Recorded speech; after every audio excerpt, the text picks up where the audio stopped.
Welcome. Wherever you are right now, I invite you to pause, to let go of the day that's behind you, and to breathe. Let your mind grow still. Let your shoulders soften. Let the noise of the world fade gently away. This is your moment to rest. A space to find comfort. A space to be reminded that your story, just like the one you're about to hear, is not forgotten. Because tonight's story is about a man named Joseph. A man who was once full of dreams, but found himself in darkness. A man who was sold, betrayed, imprisoned, and then raised to lead a nation. But more than that, this is a story about God's quiet timing. About the seasons when we feel buried, but are in fact being planted. So come now, lean into the quiet, and walk with Joseph, as his journey leads from a prison cell to a throne of purpose. Joseph had been in prison for years. He had once been the favored son of his father Jacob, given a robe of many colors, given dreams of greatness, dreams where the stars bowed down, where bundles of grain rose to honor him. But his brothers had hated him for those dreams. They had thrown him into a pit, sold him to strangers, and convinced their father he was dead. In Egypt, Joseph had found favor, first in the household of Potiphar, then even in prison, after he was falsely accused. There, behind the iron bars, Joseph interpreted the dreams of two men, Pharaoh's baker and cupbearer. He told the cupbearer he would be restored to his place, and he asked only one thing: remember me. Mention me to Pharaoh. Help me out of this place. But the cupbearer forgot, and Joseph remained in prison. 1 year passed, then another. He waited, prayed, wondered. There were no voices, no dreams, just silence. And yet, in the quiet, God was still moving. Then, one night, Pharaoh dreamed. It was a strange, vivid dream. He stood by the Nile. 7 fat, healthy cows came up from the river and grazed among the reeds. Then 7 thin, ugly cows came up after them and devoured the fat cows. But even after eating them, the thin cows looked just as empty. Pharaoh awoke. Troubled, he fell back to sleep and dreamed again. 7 heads of grain, healthy and full, grew on a single stalk. Then 7 thin, scorched heads of grain sprouted up and swallowed the full ones. Pharaoh awoke again, disturbed, uneasy. He called for all the magicians and wise men of Egypt. He told them his dreams, but no one could interpret them. And that's when the cupbearer remembered. I know someone, he said, a Hebrew prisoner. He interpreted my dream, and it came true. Pharaoh ordered that Joseph be brought to him immediately. And just like that, Joseph's story began to turn. Joseph shaved, changed his clothes, and stood before Pharaoh. Pharaoh said to him, I've heard that you can interpret dreams.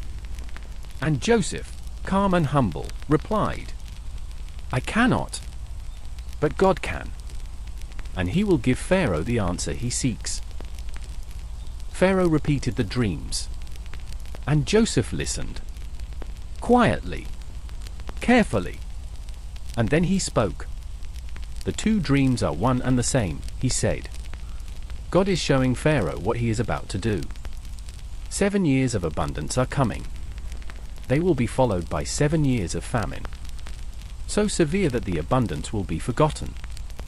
The dreams are firm. God has decided. Pharaoh leaned forward, and Joseph continued, let Pharaoh find a wise man to store grain during the good years, so that the land may survive the years of famine. He didn't ask for anything. He simply gave the truth. And Pharaoh was amazed. "Can we find anyone like this man?" he asked. "In whom is the Spirit of God?" And he turned to Joseph. "Since God has revealed this to you, you shall be in charge of my palace. Only in regard to the throne, will I be greater than you?" Joseph was 30 years old. And just like that, he went from prisoner to ruler. He was dressed in fine linen, a ring placed on his hand, a gold chain hung from his neck. Pharaoh gave him a new name, Zaphanath-Paneah. He gave him a wife, Asenath, the daughter of a priest. He gave him a place among the powerful. And Joseph began to prepare. Joseph was no longer a prisoner. He stood beside Pharaoh, second in command over all of Egypt, a Hebrew in a foreign land, and yet entrusted with the future of a nation. He moved through cities and farmlands, organizing the collection of grain, every field that yielded in abundance. He stored in great silos and storehouses. He oversaw the labor with patience. He worked day by day, preparing for what he knew would come. And just as the dreams had foretold, the land flourished. For 7 years, the fields gave freely. Wheat grew tall.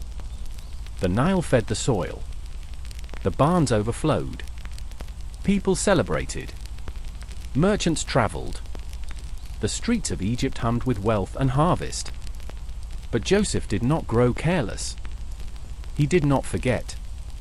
He remembered the dream and the second half of what it foretold. So he saved. He stored. He kept more than enough. And when the 7th year ended, the wind shifted. The rain slowed. The earth hardened. The crops failed. The famine had come. It began slowly. The farmers noticed the change first. Then the merchants. Then the people in the villages and towns. Bread became harder to find. Animals wandered further in search of food. Water grew scarce. But Egypt had prepared. Because of Joseph, there was grain in every city. And when the people cried out, Pharaoh told them, "Go to Joseph. Do whatever he says." And so Joseph opened the storehouses. He rationed the grain.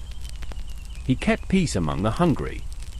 And people came, not only from Egypt, but from distant lands. They came from Canaan, from the surrounding nations. They came with silver in hand, and hunger in their eyes. And Joseph fed them. During those early years of famine, Joseph's life continued to grow. His wife, Asenath, bore him 2 sons.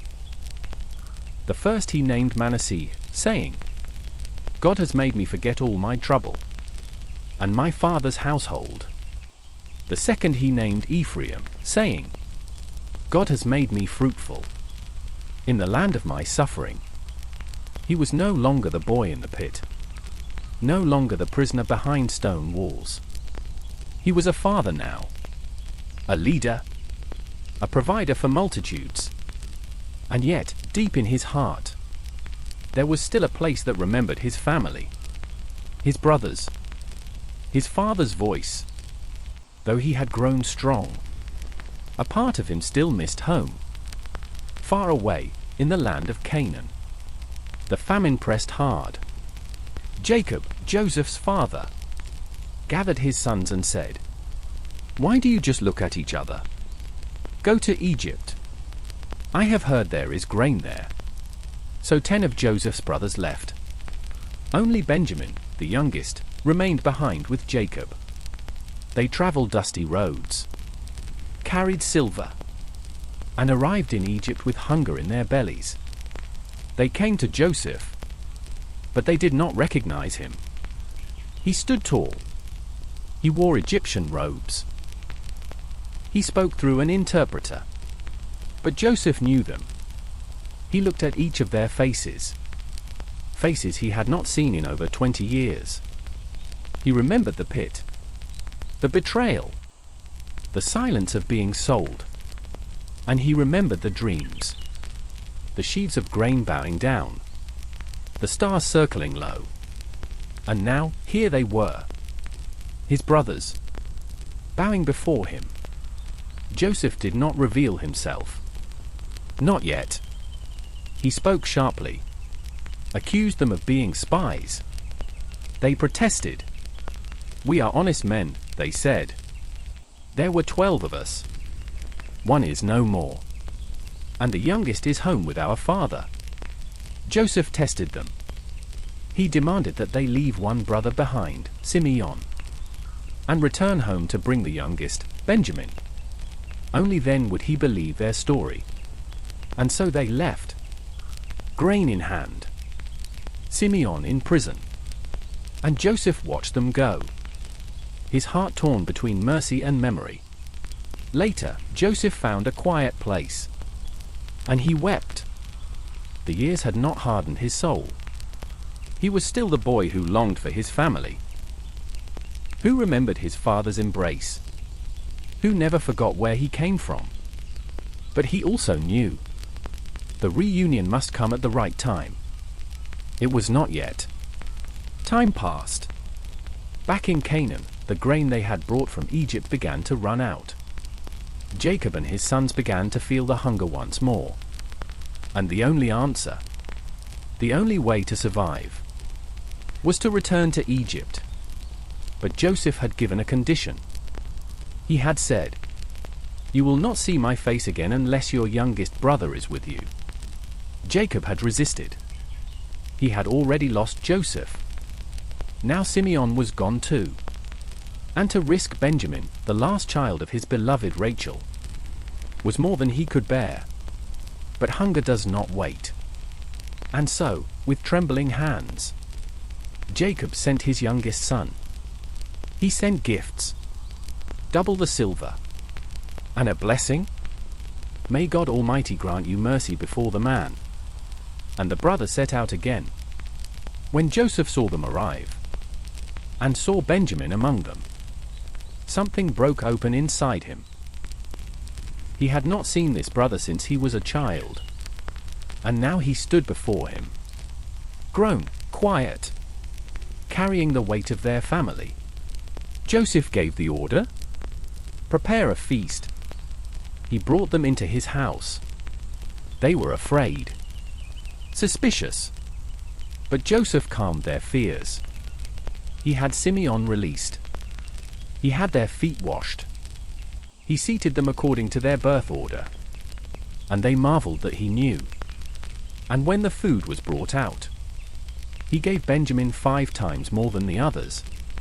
It was a gesture of love, of quiet testing, of deep, unspoken affection. But Joseph said nothing. Still, he did not reveal who he was. The next morning, he gave them grain again, and once more sent them on their way. But this time, he planted something in Benjamin's sack, his personal silver cup. And once they had left the city, he sent his steward to confront them. The cup was found. The brothers tore their clothes. They returned in sorrow, fell before Joseph once again. He told them, "Benjamin will stay. The rest of you may go." But Judah stepped forward. He spoke with urgency, with sorrow, with deep sincerity. He told Joseph about their father, an old man broken by loss. He told him how Benjamin was all he had left, how the death of this son would surely kill him. And then Judah said something that changed everything. "Take me instead. Let the boy return. Let me bear the burden." And in that moment, Joseph could no longer hold it in. He had tested their hearts. He had seen their sorrow, their change, their willingness to protect the youngest, even at great cost. The time had come. He cleared the room, and then he wept, loudly, uncontrollably. so that the Egyptians outside could hear him. And he said, "I am Joseph. Is my father still alive?" His brothers were stunned, speechless, terrified. But Joseph came closer. "Come near to me," he said. "I am your brother, the one you sold into Egypt. But do not be distressed. Do not be angry with yourselves, because it was not you who sent me here, but God." He spoke not with anger, but with grace. He told them of the famine yet to come. 5 more years. He told them to go and bring their father, to come and live in Egypt, to be fed and protected. And then he embraced them. He fell upon Benjamin's neck and wept. He kissed each of his brothers, and they wept together. The silence of 20 years was broken in a single moment. What had once been a wound was now a doorway to healing. Joseph had waited, and now the reunion had come. Not with revenge, but with restoration. Not with bitterness, but with peace. The news reached Pharaoh. Joseph's brothers had come. His family was alive. And Pharaoh, pleased with his servant, told Joseph, "Bring them all, your father and your people. I will give them the best of the land. They will eat from the richness of Egypt." Joseph sent carts, provisions, gifts beyond what his brothers could carry. He gave them new garments. He loaded their donkeys with grain. He gave Benjamin silver and 5 changes of clothes. And before they departed, he said only one thing: "Do not quarrel on the way." He knew them. He knew the guilt they might carry, the blame they might shift. But he wanted peace, because the past had been rewritten. They returned to Canaan, to their father Jacob, now an old man, his face marked by sorrow and years. They stood before him and said, "Joseph is still alive. He is ruler of all Egypt." At first, Jacob did not believe them. But when he saw the wagons, and the gifts, and the joy in their eyes, his heart stirred again. And he said, "I will go. I will see my son before I die." So Jacob, with his children and grandchildren, his livestock, his servants, his entire household, set out. God appeared to him in a vision that night, and said, "Do not be afraid to go down to Egypt, for I will make you a great nation there. I will go down with you, and I will surely bring you back again. And Joseph's own hand will close your eyes." Jacob wept at the words. He had once wrestled with God in the wilderness. He had once fled from his brother's wrath. He had buried the woman he loved. And now, he would be restored to the son he had lost. The caravan crossed the borders of Egypt. Joseph prepared his chariot, and went out to meet his father. When he saw him, after all those years, he fell upon his neck, and wept a long, long time. And Jacob, holding the son he thought was dead, said, "Now I can die, since I have seen for myself that you are still alive."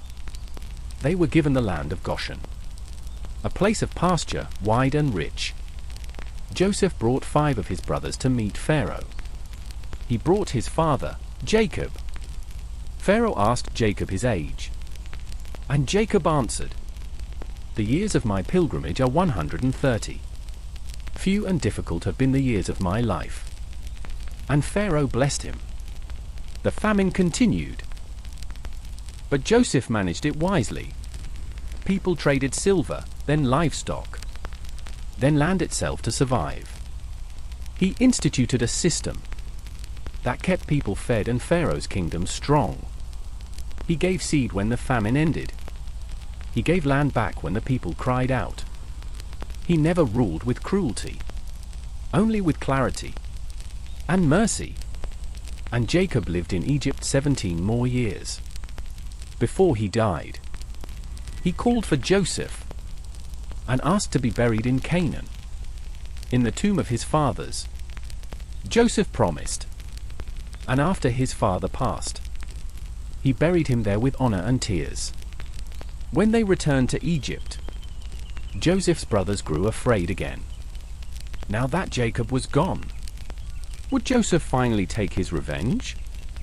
They sent him a message.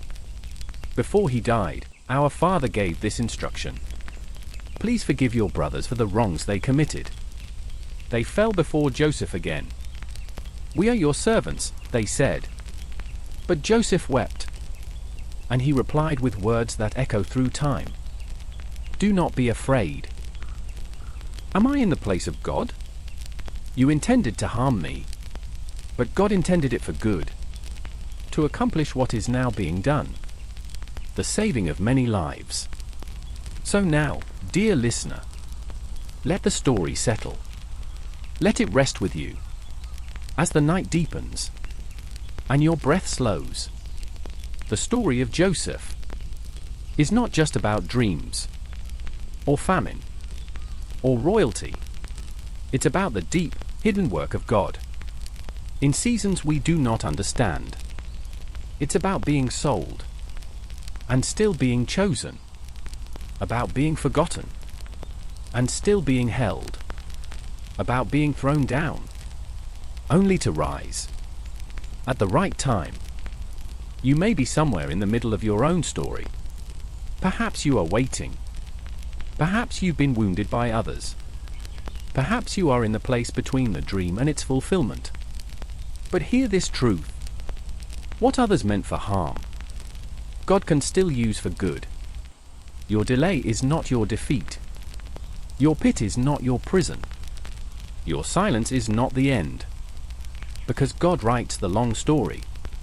He walks beside you through famine and feast. He sees the plan, even when you don't. Joseph never knew the timing, but he kept walking. He served. He listened. He wept. He forgave. And through his journey, an entire nation was fed. A family was restored.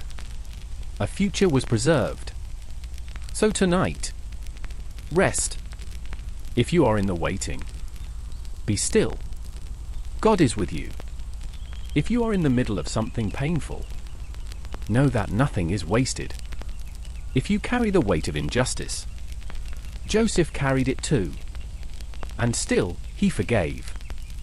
Let your story unfold in time. Let the one who sees all things carry it forward. You are not forgotten. You are not alone. And one day, like Joseph, you may look back and say, God intended it for good. Good night. And may peace remain with you.